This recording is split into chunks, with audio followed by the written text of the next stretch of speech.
một bức thư mang tên Tâm Thư nhưng lại mang đầy sắc thái phán xét, xúc phạm và định kiến. Khi một người từng ca ngợi bỗng quay sang công kích một hành giả đang sống đời khổ hạnh, câu hỏi được đặt ra là đâu là động cơ thật sự? Và quan trọng hơn, liệu chúng ta có đang hiểu sai về những người đã chọn từ bỏ tất cả để bước đi trên con đường giác ngộ? Trong video hôm nay, chúng tôi sẽ cùng quý vị đi sâu vào sự thật đằng sau lá thư gây tranh cãi của ông Đoàn Ngọc Hải gửi hành giả Minh Tuệ. Và qua đó làm rõ hơn thế nào là tu hành chân chính, thế nào là ngộ nhận đầy nguy hiểm từ phía thế tục. Ngày 29 tháng 4 năm 2025, ông Đoàn Ngọc Hải, người từng được công chúng biết đến như một biểu tượng chống tiêu cực vỉa hè, đã công khai đăng tải một tâm thư dài gửi đến hành giả Minh Tuệ, thế danh Lê Anh Tú. Nhưng trái ngược với hai chữ tâm thư vốn mang hàm ý thiện chí và thành thật, nội dung bức thư này lại chất chứa hàng loạt những phán xét chủ quan, công kích cá nhân và đặc biệt là những lời lẽ xúc phạm nặng nề nhắm vào một hành giả đang tu theo hạnh đầu đà, một pháp môn cao quý trong truyền thống Phật giáo Nguyên Thủy.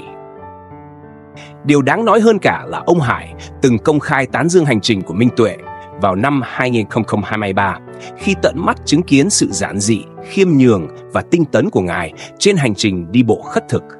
Nhưng chỉ sau hơn một năm, bằng cảm xúc, bốc đồng hoặc do tiếp nhận những thông tin không kiểm chứng, ông Hải đã quay ngoắt 180 độ, không chỉ rút lại sự ủng hộ mà còn dùng ngôn từ đầy khinh miệt để công kích cá nhân và hoài nghi đạo hạnh của Minh Tuệ. Sự thay đổi này không phải là biểu hiện của thức tỉnh lương tâm như ông Hải tự nhận, mà là biểu hiện rõ ràng của tâm vọng động, bất nhất và thiếu hiểu biết căn cơ về Phật Pháp cũng như giới luật tỳ kheo. Trong đạo Phật, một người tu theo hạnh đầu đà là người nguyện từ bỏ mọi tiện nghi, không trú xứ cố định, không tích lũy tài sản, không dính mắc vào danh lợi hay quyền lực. Họ sống nhờ vào lòng tín tâm của chúng sinh, hành trì trong im lặng, lấy khổ hạnh làm nền tảng chuyển hóa tâm thức. Đây là một pháp tu cao, khó thực hành và rất ít người đủ căn cơ để bước vào. 1. Khi thế gian áp đạo đức thế tục lên đạo hạnh xuất thế. Một người đi bộ không mang theo tài sản, không xin gì ngoài một bữa ăn đơn giản mỗi ngày, không nhận phỏng vấn, không phát biểu đại ngôn, không tổ chức pháp hội, không nhận tiền công đức, lại bị gáng cho những tội danh như mị dân, u mê, tiếp tay phản động và có thể chứa chấp tội phạm. Nếu những lời buộc tội như vậy không dựa trên bằng chứng pháp lý mà chỉ xuất phát từ sự nghi ngờ, thì đó chính là hình thức phỉ báng, một nghiệp cực nặng theo giáo lý nhà Phật. Thật nguy hiểm khi một người từng được tôn trọng vì hoạt động xã hội lại sử dụng sự tín nhiệm công chúng để công kích một hành giả đang sống đời tịnh tu. Ông Hải đang áp đặt đạo đức thế tục vốn bị điều khiển bởi cái tôi, danh tiếng và cảm xúc cá nhân lên đời sống của một người đã từ bỏ thế gian. Phật dạy, người trí không nói nhiều mà sống chánh niệm, không não hại ai. Đó mới thật là người có trí. Pháp Cú 58.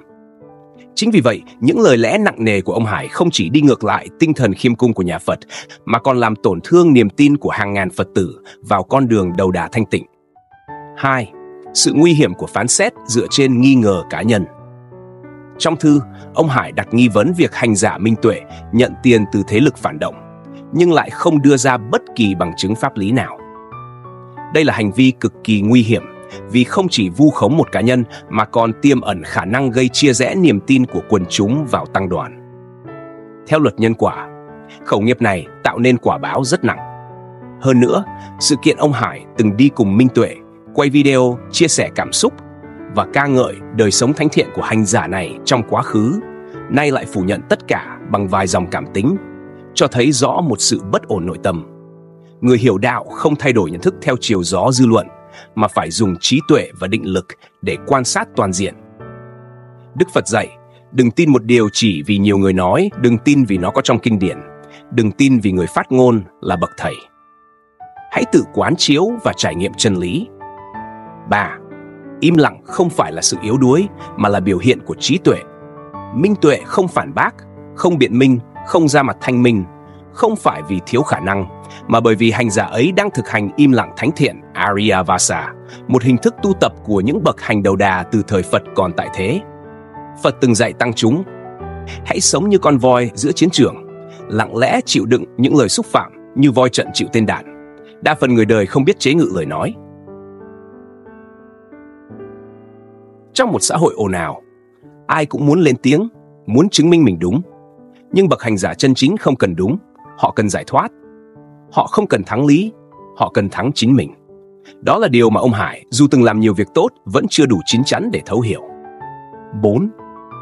Hành giả không cần được bảo vệ bằng dư luận, mà bằng giới luật. Trong luật tỳ kheo, hành giả không chủ động xin của, không mong cầu nổi tiếng, không kết bè nhóm, không sử dụng cúng dường vào mục đích riêng tư.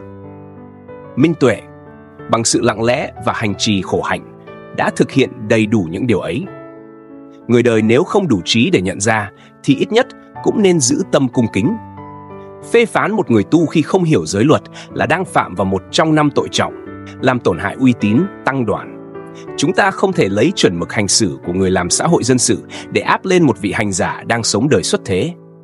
Điều đó chẳng khác nào bắt một con cá phải biết bay, hoặc chỉ trích cánh chim vì không bơi dưới nước. 5. Một lời gửi ông Hải và gửi tất cả những ai đang hoài nghi.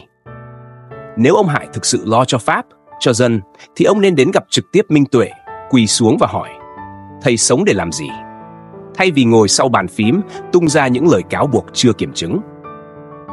Nếu ông từng xúc động khi thấy Ngài ăn bữa cơm dưới trời lạnh năm nào, thì hôm nay ông cần nhìn lại tâm mình. Cái gì đã khiến ông trở mặt? Chúng tôi không trách ông Hải vì thay đổi quan điểm. Nhưng chúng tôi buộc phải lên tiếng khi ông dùng quyền lực truyền thông và danh tiếng cá nhân để tấn công một người không hề phản kháng. Nếu một người đi bộ trong yên lặng, không nhà, không danh, không tiền cũng khiến ông bất an đến thế, thì có lẽ chính ông cần quay lại nội tâm mình và hỏi: tôi đã buông được gì? Hãy để người tu được tịnh tu. Hãy để người đời giữ giới đời. Và nếu không thể hộ trì chánh pháp, thì chí ít cũng đừng gieo khẩu nghiệp vào pháp. Trong thế giới đầy biến động hôm nay, người ta dễ tin vào những lời nói lớn tiếng mà quên mất sự thật thường nằm trong im lặng.